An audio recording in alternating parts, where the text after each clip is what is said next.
بسم اللہ الرحمن الرحیم، الصلاۃ والسلام علیک یا رسول اللہ وعلی آلک و اصحابک یا حبیب اللہ صلی اللہ تعالی علیہ وسلم۔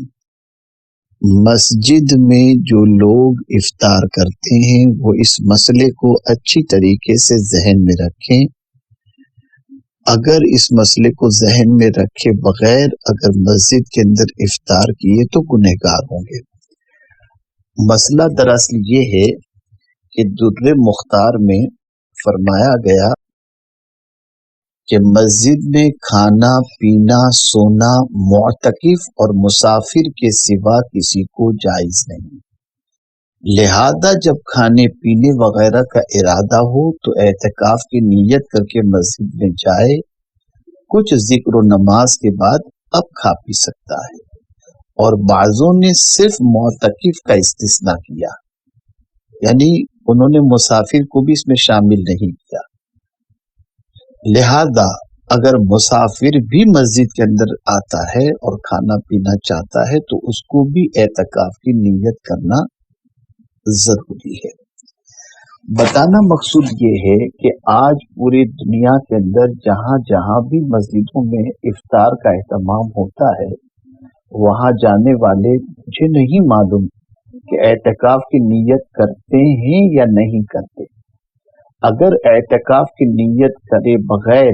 وہ صرف افطار کرنے کے لیے مسجد میں چلے آتے ہیں اور کھاتے پیتے ہیں تو در حقیقت وہ اپنے نامہ اعمال کے اندر گناہ کو درج کرواتے ہیں، اس لیے کہ مسجد کھانے پینے اور سونے کے لیے نہیں بنائی گئی،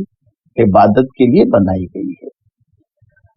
اور اگر آپ چاہتے ہیں کہ کھانا پینا بھی ہے مسجد میں تو اعتکاف کی نیت کر لیں، اس کے بعد آپ افطار کریں، کوئی مضائقے کی بات نہیں۔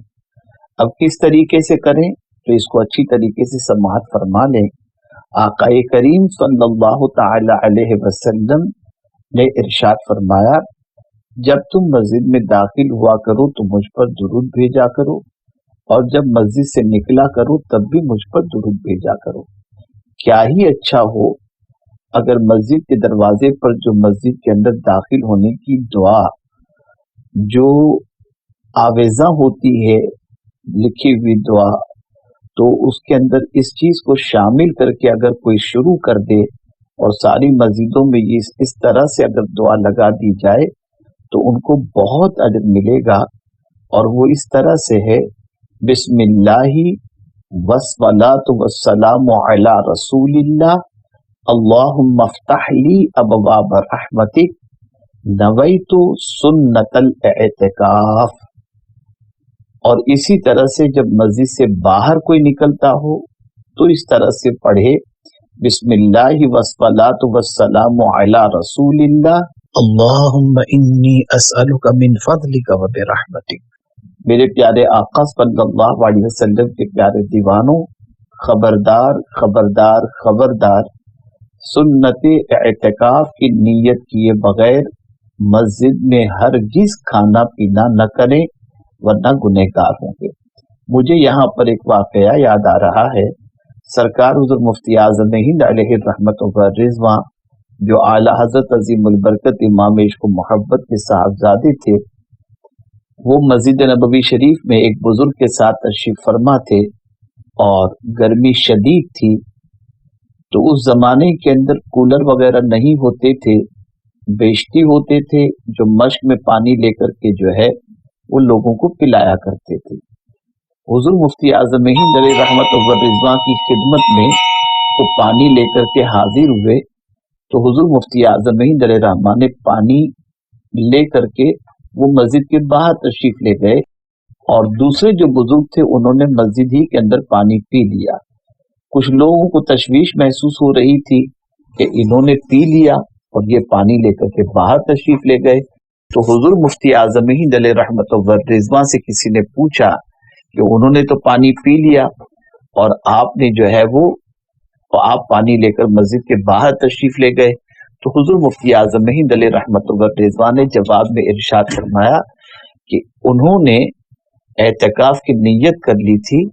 اور مجھے شک تھا کہ میں نے اعتکاف کی نیت کی یا نہیں، اس لیے اس شرط کی بنیاد پر میں پانی لے کر مسجد کے باہر آ گیا تاکہ مجھ پر مسجد کے اندر بغیر اعتکاف کے نیت کے پانی پینے سے جو گناہ ہوتا ہے وہ گناہ نہ ہو۔ یہاں سے یہ بات واضح طور پر سمجھ میں آئی کہ ہمیشہ مسجد میں جب بھی جایا کریں تو اعتکاف کی نیت ضرور کر لیا کریں، اور اسی طریقے سے جیسا کہ میں نے آپ کو بتایا، بسم اللہ والصلاۃ والسلام علی رسول اللہ نویت سنت الاعتکاف۔ اب آپ کو اگر ضرورت پڑ گئی کھانے پینے اور تھوڑا سا آرام کی کسی سبب سے تو آپ کے لیے جائز ہوگا، لیکن یہ بھی ذہن میں رہے کہ ذکر و اذکار و عبادت و ریاضت و نماز کے بعد یا نماز یا ذکر و اذکار وہ بھی اس کے ساتھ آپ کریں تو آپ کے حق میں یہ چیز بہتر ہوگی۔ واللہ تعالی عالم۔ میں نے یہ چیز بہت ضروری سمجھی تو میں نے یہ پیغام آپ تک پہنچانا مناسب سمجھا، اور یہ پیغام میں اس وقت مکہ مکرمہ سے آپ کی خدمت میں پیش کر رہا ہوں، اور گزارش کرتا ہوں کہ اس کو زیادہ سے زیادہ عام کریں۔ اللہ تعالیٰ آپ لوگوں کو درازی عمر بالخیر عطا فرمائے۔